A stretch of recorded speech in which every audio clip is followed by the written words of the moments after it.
WhatsApp guys, Dhurandhar 2 ending and post credits explained. तो spoiler होंगे इसके अंदर, तो पहले कह रहा हूं नहीं देखे तो भैया पहले पिक्चर देख के आ जाओ। हम तो देख के आ चुके हैं, तो देखते हैं क्या कुछ डिटेल जो हमने मिस करी, क्योंकि मुझे लगता है कि हमने भी कोई डिटेल मिस करी नहीं है। और भाई लास्ट में ना क्रेडिट सीन जो है वो 2 हैं, तो जरूर देख लेना। करते हैं एंजॉय 1 2 3 को।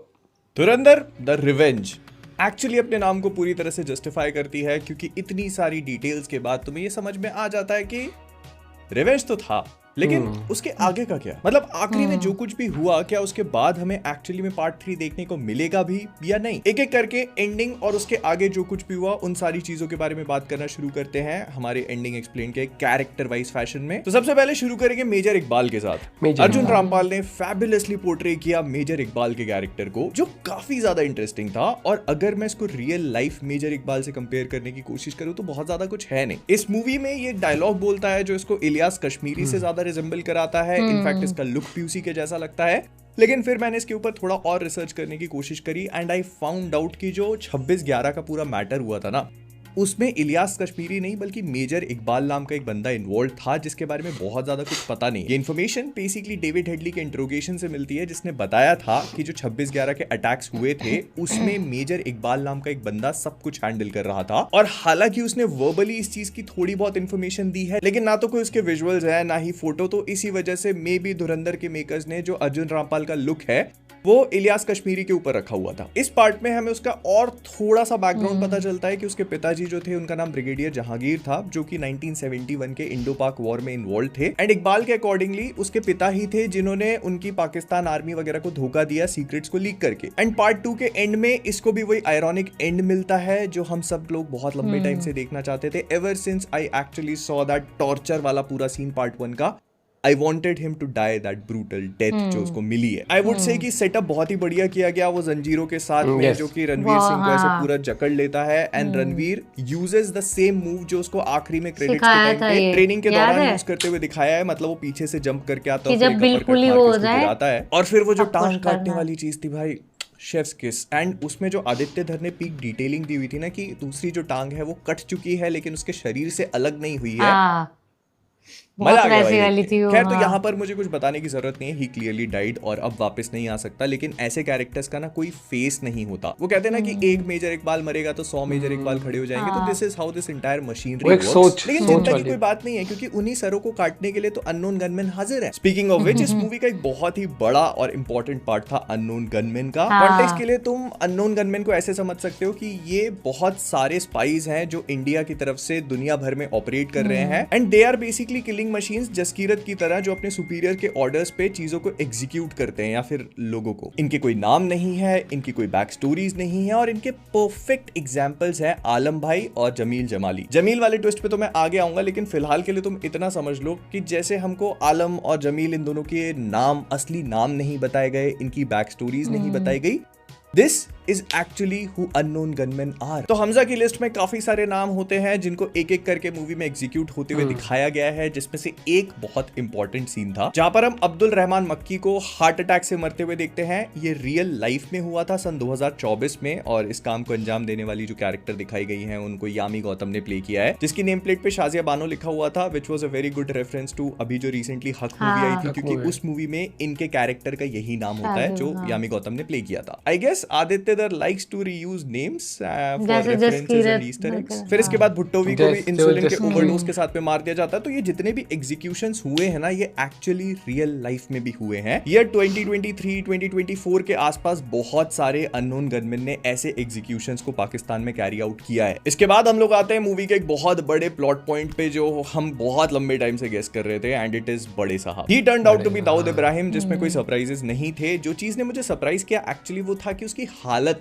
जो मूवी में दिखाई गई है। रियल लाइफ में दाऊद इब्राहिम के साथ क्या हो रहा है किसी को भी नहीं पता। लोग जानते नहीं है कि वो जिंदा या मर चुका है, लेकिन काफी लंबे टाइम से उसकी कोई पब्लिक अपीयरेंस नहीं है। तो इसी वजह से लोग सोचने पे मजबूर हो चुके हैं कि कहीं ना कहीं या तो वो मर चुका है, या फिर अगर जिंदा है तो बहुत ही खराब हालत में, जो हम इस मूवी में देखते भी हैं। एक चीज और भी काफी इंटरेस्टिंग लगी मुझे कि उसकी हालत इतनी खराब है, लेकिन फिर भी वो टेरर अटैक्स को ऑर्गेनाइज करके गवर्नमेंट्स को कंट्रोल करना चाहता है, इलेक्शंस को कंट्रोल करना चाहता है, फेक मनी क्रिएट करवाने के पीछे actually everything, behind everything, this person is the one who is responsible. And इसकी इस हालत के लिए रिस्पॉन्सिबल बताया गया जमील भाई साहब को, जिन्होंने कई सालों पहले उससे हाथ मिलाकर उसकी स्किन में डीमिथाइल मर्क्यूरी छोड़ दिया था, जो एक्चुअली में स्लो पॉइजन की तरह एक्ट करता है। अब अगर मैं इसको रियल लाइफ से कंपेयर करके तुम्हें को बताना शुरू करूं तो इसकी केमिस्ट्री थोड़ी सी अलग टाइप की है। हाँ, ये है बहुत खतरनाक, स्किन के थ्रू इसका एब्जॉर्प्शन भी बहुत ही भयानक टाइप का है और बहुत ही कम डोजेस भी भयानक तरीके से लीथल हो सकते हैं, जो मूवी में बताया गया।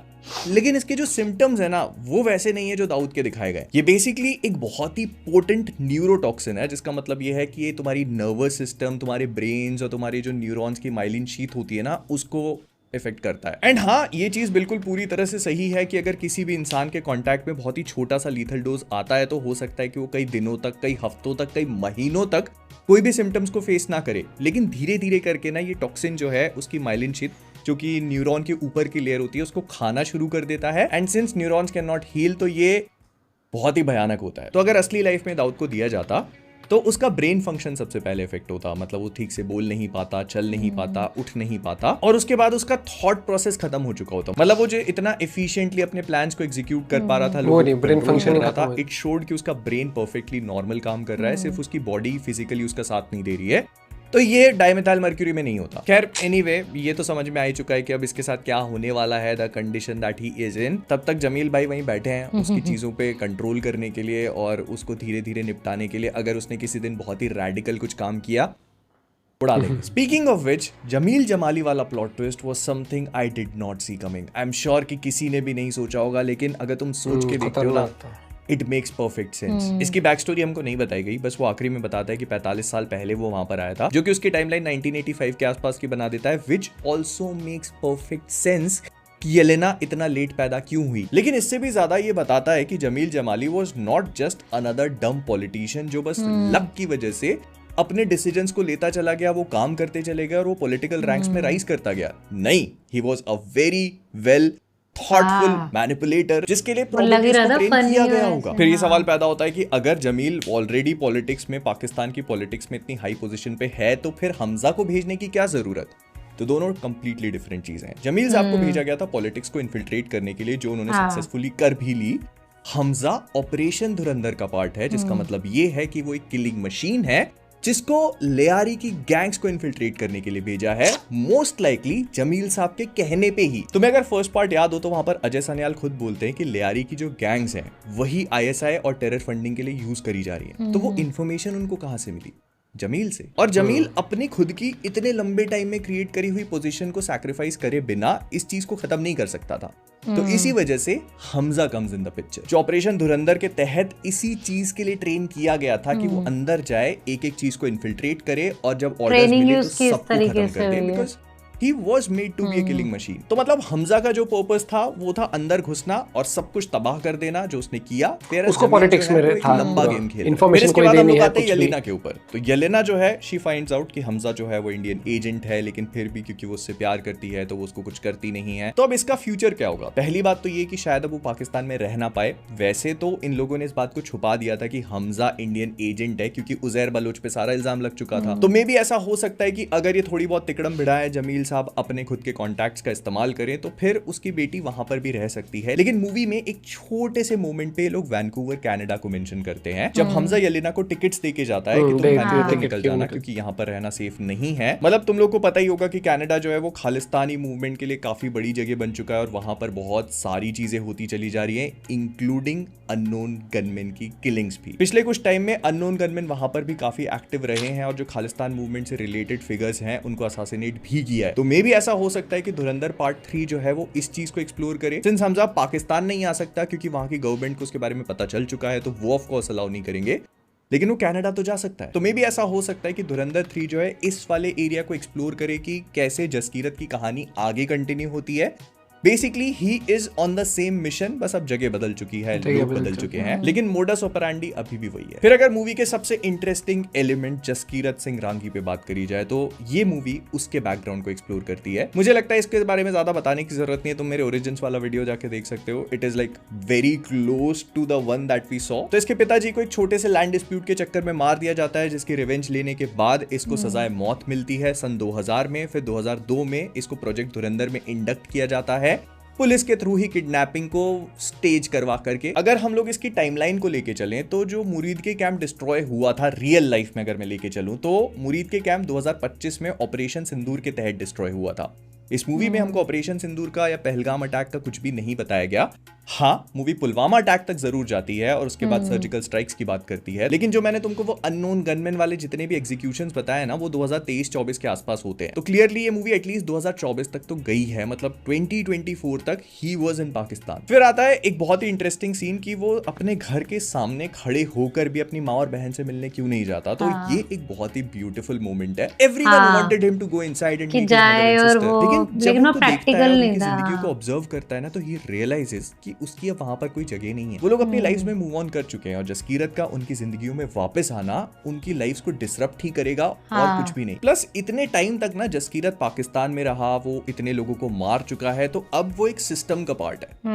वो एक शांत जिंदगी नहीं बिता सकता कि अपनी माँ और बहन के साथ खेतों में काम कर रहे हैं, रिटायर हो चुके हैं और अब गन वायलेंस इन सब चीजों से मेरा कोई लेना देना नहीं है। That is not Jaskirat Singh Ranki. उसे समझ में आता है कि जितनी जरूरत उसकी माँ और बहन को उसकी है उससे कहीं गुना ज्यादा उसके देश को है। और इसी वजह से हम लास्ट शॉट देखते हैं जहां पर वो स्विमिंग पूल के अंदर बैठा हुआ है, जिसका मतलब ये है कि इसने ऑपरेशन धुरंधर की जो ब्लैक साइट है वहां पर फिर से ज्वाइन कर लिया है और मोस्ट लाइकली या तो ये आने वाले कैडेट्स जो हैं उनको ट्रेन करने का काम करेगा या फिर अगले मिशन के लिए तैयार हो रहा है। फिर इसके अलावा कुछ छोटे मोटे लूज एंड्स भी हैं, जैसे कि वो ऑफिसर जिसने हमजा के बारे में सब कुछ पता लगा लिया था और उसको कैद कर दिया, ही वाज द वन जिसके पास सारे सबूत भी थे। उसका क्या हुआ, तो इसका जवाब हमें क्रेडिट्स के सबसे एंड में मिलता है। इसको पागल घोषित करके बंद कर दिया गया। उजैर बलोच क्लियरली एक बहुत बड़े स्कैम का पार्ट बन गया, मतलब उसकी पूरी लाइफ जैसे खत्म नहीं हुई थी तो अब हो चुकी है, क्योंकि उसके ऊपर अब इंडियन स्पाई होने का दावा लग गया था और ये रियल लाइफ में हो चुका है। उजैर बलोच को इंडियन स्पाई का ठप्पा लगाया जा चुका है, लेकिन रिजवान अभी भी पाकिस्तान में ही है। तो क्लियरली वो जो अपना अननोन गनमैन वाली चीज है उसको कैरी आउट करेगा, जो उसको सुपीरियर इंस्ट्रक्शंस देंगे कि इसको निपटाना है उनको निपटाता जाएगा। एंड इसी चीज को आदित्यधर चाहे तो पार्ट 3 में ट्रांसलेट कर सकते हैं, लेकिन आई एम श्योर कि आदित्यधर इसको बनाने से पहले थोड़ा टाइम लेना चाहेंगे। हो सकता है कि वो किसी और प्रोजेक्ट पे काम करें और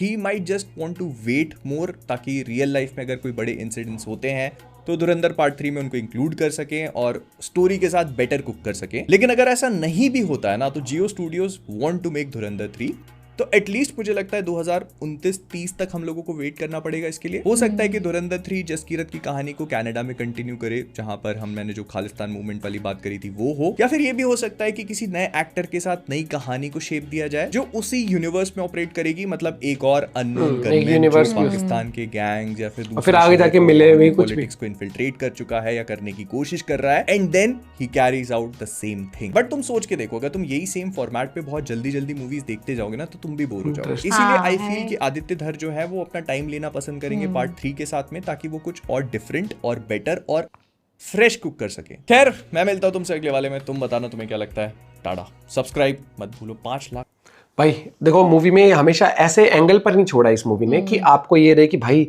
अब क्या होगा। बहुत स्मूथ एंडिंग, आपको जो वो कहता है ना पीक सेटिस्फैक्शन की, भाई हाँ क्लाइमेक्स हुआ, हर एक चीज हुई, जो विलेन था जिस तरीके से भी जो कुछ भी जितने भी कैरेक्टर्स थे, आपको हर एक की एक वो कहता है ना कि टू द पॉइंट स्टोरी बता के उसको कैरेक्टर को वहां पर निपटाएगा जिनको निपटाना था। आपको ये ना कि यार वो बच के भग गया या ऐसा कुछ हुआ, नहीं। उसके बाद अब ये चीज है कि अब ये स्टोरी यहाँ से कंटिन्यू होगी या नहीं, क्योंकि अब देखो पाकिस्तान तो ऑब्वियसली अब नहीं जा सकते ये, क्योंकि हर एक चीज पता है, उनके नजर उनकी रहेगी वैसे। हाँ, ये हो सकता है कि अब ये किसी नए मिशन पे जाए या फिर अभी यूनिवर्स क्रिएट हो जिसमें कि एजेंट्स होते हैं, फिर बाद में ऐसा होता है कि एक मूवी आएगी उसमें फिर दोनों एजेंट उस वाली मूवी के और उसके फिर वो मिले, चीज बहुत सारी। लेकिन मुझे लगता है हाँ अभी नहीं आएगी काफी टाइम तक, बहुत अच्छी बात है, क्योंकि कुछ मूवीज ऐसी होती है कल्ट क्लासिक की, वो आपको रहनी चाहिए वाइब।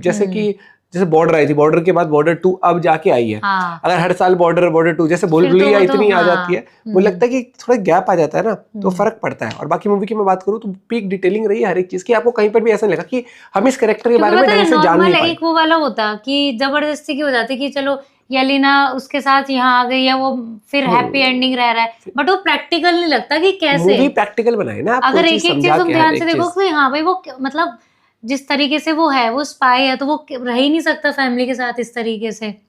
पीक डिटेलिंग, हर एक कैरेक्टर को आपको ये नहीं रहेगा कि भाई इसका क्या रोल था, इसका आधा अधूरा छोड़ दे, नहीं, सब कुछ तरीके से कनेक्टेड वे में आपको हर एक चीज समझाई गई है। नहीं देखिए ना मूवी भाई, तो अगर आपने ये देख लिया तो स्पॉइलर मिल ही गया होगा आपको, लेकिन मुझे लगता है कि मूवी देखो, मजा आएगा, और हमें अगर टाइम मिला तो दोबारा भी हम देख के आ सकते हैं, क्योंकि मूवी तो अभी कई महीने लगी रहेगी। हाँ। Bye, take care.